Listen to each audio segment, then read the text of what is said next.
நாடாளுமன்றத்தில் தனது முதல் உரையை நிகழ்த்திய மக்கள் நீதி மய்யம் தலைவர் கமல்ஹாசன், ஓட்டையும் நாட்டையும் விற்கவே மாட்டேன் என்றார். நாடாளுமன்ற பட்ஜெட் கூட்டத்தொடர் தொடங்கி நடைபெற்று வருகிறது. குடியரசுத் தலைவரின் உரைக்கு நன்றி தெரிவிக்கும் முறையில் மக்கள் நீதி மய்யம் கட்சியின் தலைவரும் நாடாளுமன்ற உறுப்பினருமான கமல்ஹாசன் தனது உரையை நிகழ்த்தினார். இது அவரது முதல் உரை என்பதால் மிகவும் கவனம் ஈர்த்தது.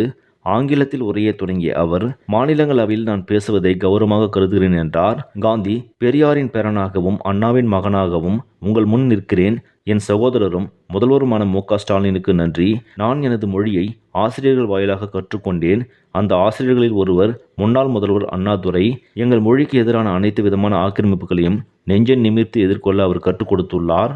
தமிழ் பிச்சை எடுக்க உதவாது, திருடவும் உதவாது. தமிழன் பிச்சை எடுக்க மாட்டான், அதுவும் உங்கள் பிச்சை ஏற்கவே மாட்டான். ஓட்டையும் நாட்டையும் இந்த கமல்ஹாசன் விற்கவே மாட்டேன். உங்கள் சாபங்களில் எங்களுக்கு நம்பிக்கை கிடையாது. உங்களுக்கு இருக்கலாம் என்ற நம்பிக்கையில் நீங்கள் உணர என் திட்டத்தை சாபமாக போடுகிறேன். கருணையுடன் நீங்களே ஏற்பீர்கள். உங்கள் இஷ்ட தெய்வங்களை வேண்டிக் கொள்ளுங்கள் என்றார். அவருடைய பேச்சு தற்போது வைரலாகி வருகிறது. பிரிய சகோதரி பவதி பிச்சாந்தேஹி, சரி கேட்கும் உங்களுக்கு. பிரிய சகோதரி பவதி பிக்ஷாந்தேகி என்று தெலுங்கில் இசைவாடி வந்த அந்த மாமனிதர் இசைமேதை தியாகராஜன். அவர் பிக்ஷா பாத்திரத்திலிருந்து எடுத்த சில்லறைகள் நவீன காலத்திற்கு உதவாது என்று தெரிந்தவர்கள் நீங்கள் வெள்ளைக்கார கல்வி கற்றது கண்டிப்பாய் கற்பூர புத்திதான். அது காற்றோடு போய் பல ஆண்டுகளாகிவிட்டன.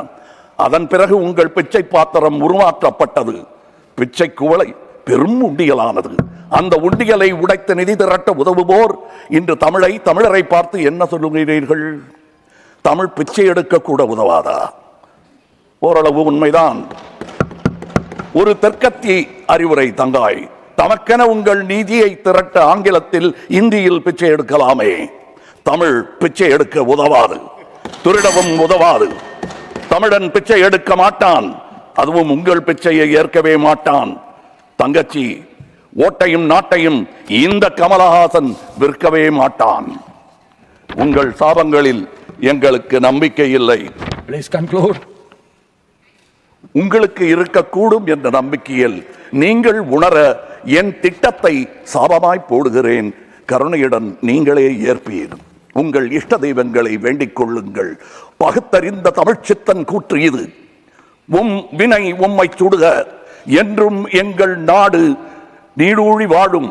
வினை உம்மை சுடுக, ஓட்டப்பம்பும் வீட்டை சுடுக. வந்தீர் வென்றீர் செல்வீர். இது உலக நியதி, அரசியல் நியதியும் கூட. வீழ்க வளமுடன், தமிழ் என்றும் வாழும் நலமுடன்.